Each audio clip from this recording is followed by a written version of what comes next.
여러분 안녕하세요. 스포츠 투나잇의 주시은입니다. 2020년 LPGA 투어 마지막 대회 마지막 라운드에서 고진영 선수가 극적인 역전승을 거두며 상금왕까지 차지했습니다. 지난해에 이어 2년 연속 상금왕인데요. 이번 시즌 상금왕은 특별합니다. 고진영 선수는 코로나19로 국내에 머물다 11월이 돼서야 LPGA 투어에 출전했고 이번 시즌 18개 대회 중에 4개 대회만 치르고도 상금왕이라는 깜짝 놀랄만한 결과를 일궈냈는데요. 왜 세계 랭킹 1위인가를 보여줬던 고진영 선수의 우승 소식과 함께 한 주간의 주요 스포츠 뉴스를 투나잇 브리핑에서 확인하시죠.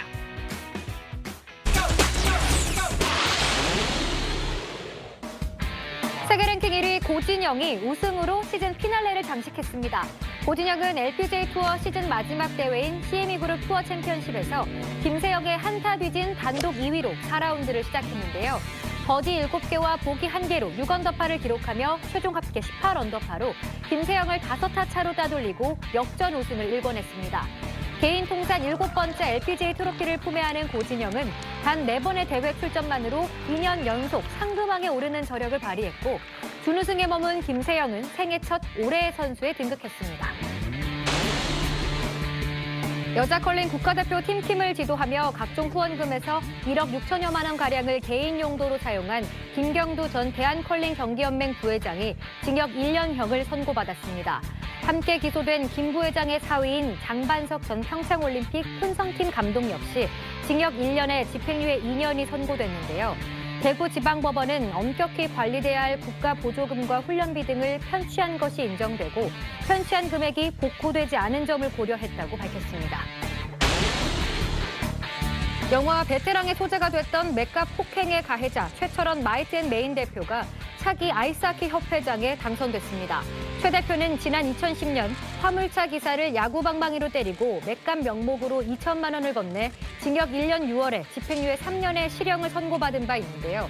아이스하키 협회는 사회적 물의를 일으킨 경우 임원이 될 수 없다는 규정이 있지만 문제없다는 유권 해석을 내려 투표를 진행했고 참여한 대의원 82명 가운데 62명의 지지를 받아 압도적인 지지로 최철원 대표가 회장직에 당선됐습니다.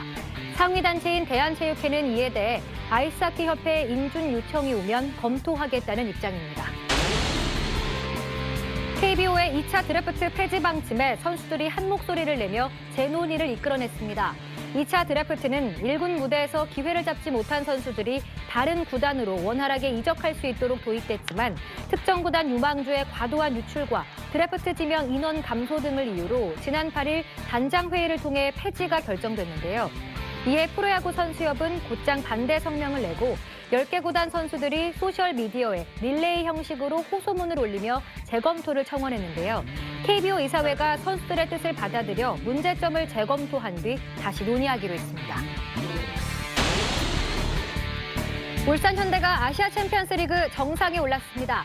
울산은 결승에서 페르세폴리스를 상대로 주니오의 멀티골을 앞세워 2대1 역전승을 거두며 2012년 이후 8년 만에 아시아 챔피언 자리를 되찾았는데요. 결승골까지 총 7골을 뽑아낸 주니오는 대회 공동 득점왕에 올랐고 4골 도움 3개를 기록한 윤빛가람은 대회 최우수 선수에 선정됐습니다.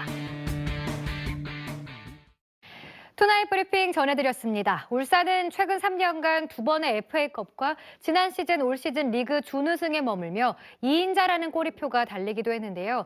이번 아시아 챔피언스 리그 우승으로 그 서름을 시원하게 날려버렸습니다. 이어서 뜨거운 배구 코트 위로 이동해 보겠습니다. 시즌 첫 연패 후 반등을 노리는 흥국생명과 앞선 2경기에서 모두 3대0 셧아웃패를 당한 후 반격을 노리는 IBK 기업은행의 세 번째 맞대결, 결과 함께 확인하시죠. V리그 여자부 현재 순입니다. 흥국생명이 연패에서 탈출하고 승점 3점을 추가했습니다. 2위 GS칼텍스의 뒤를 이어 KGC 인삼공사와 IBK 기업은행이 나란히 승점 19점, 5위 한국도로공사를 현대건설이 승점 3점 차로 뒤쫓고 있습니다. 남자부에선 선두 대한항공에 이어 OK금융그룹이 승점 2점 차 2위, KB손해보험이 3연패에 빠진 사이 우리카드가 지난주에만 2승을 추가하며 4위, 한국전력, 삼성화재에 이어 현대캐피탈이 최하위입니다.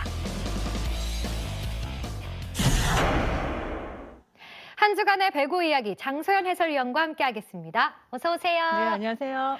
딱 2패했을 뿐인데 흥국생명을 둘러싸고 참 많은 말들이 오갔습니다. 하지만 역시 흥국생명이죠. 다시 독주 체제에 시동을 걸었어요. 흥국생명의 마지막 퍼즐이 언제 맞춰질지 궁금한데요. 또 지난주 흥국생명만큼이나 연패 탈출이 절실했던 팀이 있죠. 바로 최하인 현대건설입니다.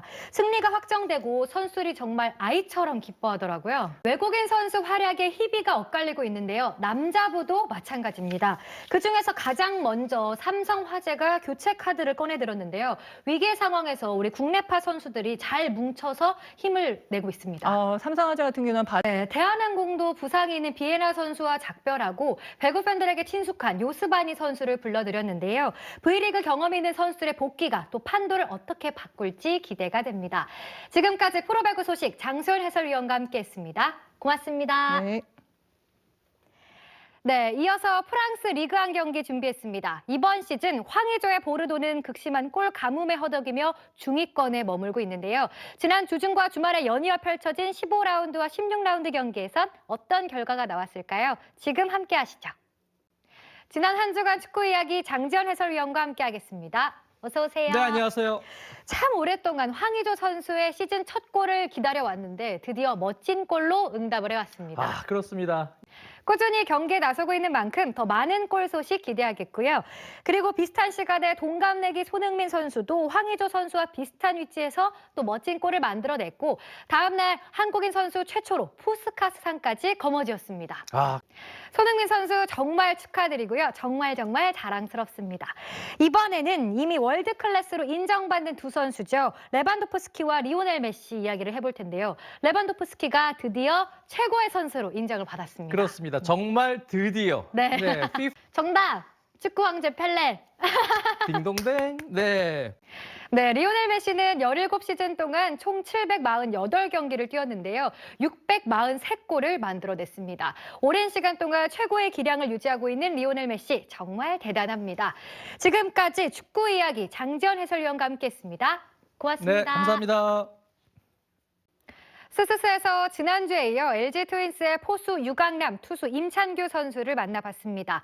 이야기를 시작할 땐 칭찬이지만 끝은 디스로 끝나는 두 선수, 이것도 허물없는 친구이기에 가능한 일이죠.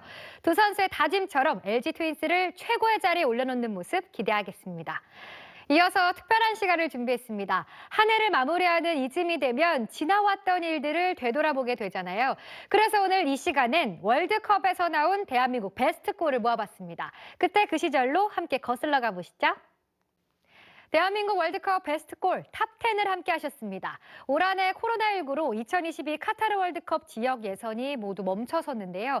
내년 3월부터 시작되는 아시아 지역 예선을 통과해서 10회 연속 본선 진출이라는 기분 좋은 소식이 전해오길 응원하겠습니다. 오늘 스포츠 투나잇에서 준비한 소식은 여기까지입니다. 다음 주에는 한 주 쉬고 잘 준비해서 2021년 1월 첫 주에 다시 찾아올 테니까 많이 기대해 주시고요. 금주의 명장면 보내드리면서 저는 인사드리겠습니다. 올 한 해 함께해 주셔서 고맙습니다.